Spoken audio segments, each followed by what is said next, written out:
Welcome to Storytime with Storybook. I'm David Mulholland. I miss seeing all of you so much right now at the theater, but since we have to stick close to home, this gives me the chance to read for you a story that I loved growing up, Jack and the Beanstalk. I just loved the idea of climbing up a magic beanstalk up above the clouds, having wonderful adventures and seeing things, people, places I never knew existed. So now I get a chance to share some of that with you. Jack and the Beanstalk. Many years ago, there lived a woman and her son, called Jack.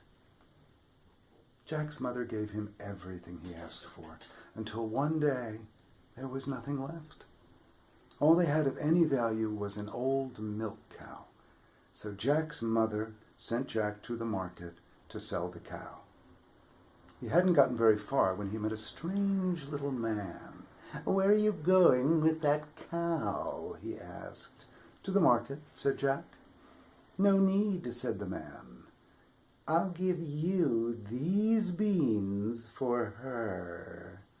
Jack was such a foolish fellow, he agreed right away. "1, 2, 3, 4, 5 beans," the stranger counted out, and Jack ran home to tell his mother the good news. But his mother wasn't pleased at all. "You good-for-nothing boy," she shouted, and threw Jack's beans right out the window. The next morning, there was a marvelous beanstalk outside the house, as strong as an oak tree, growing right up to the sky through the clouds. Without a thought, Jack climbed up it and found himself in another country, almost what felt like another world. He found a giant's castle and persuaded the giant's wife to feed him. But then he heard heavy footsteps coming his way, and a loud voice saying, "Fee-fi-fo-fum! I smell the blood of an Englishman!" "Quick, hide in the ovens," said the giant's wife.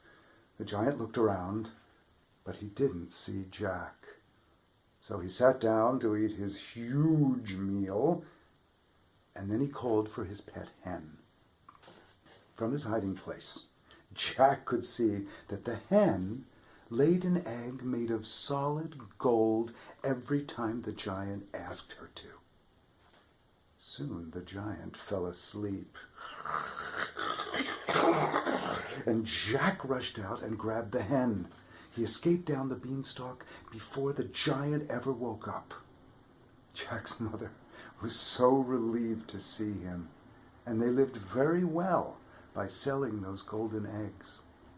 But the beanstalk was still there, tempting Jack.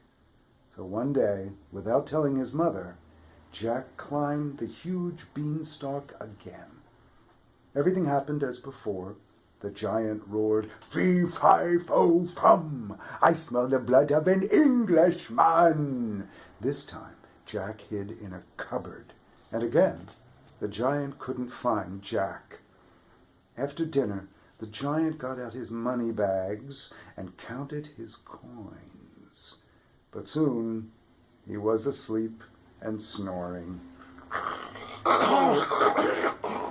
Quickly, Jack grabbed a bag and slid back down the beanstalk. Years went by. 3 years to be exact, and Jack climbed the beanstalk again.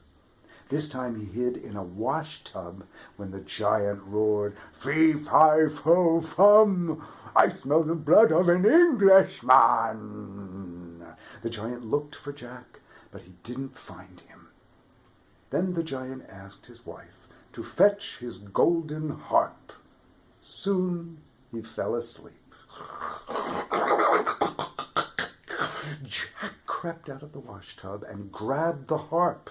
But the harp cried out, "Help! I'm being stolen!" The giant woke up and chased Jack to the top of the beanstalk.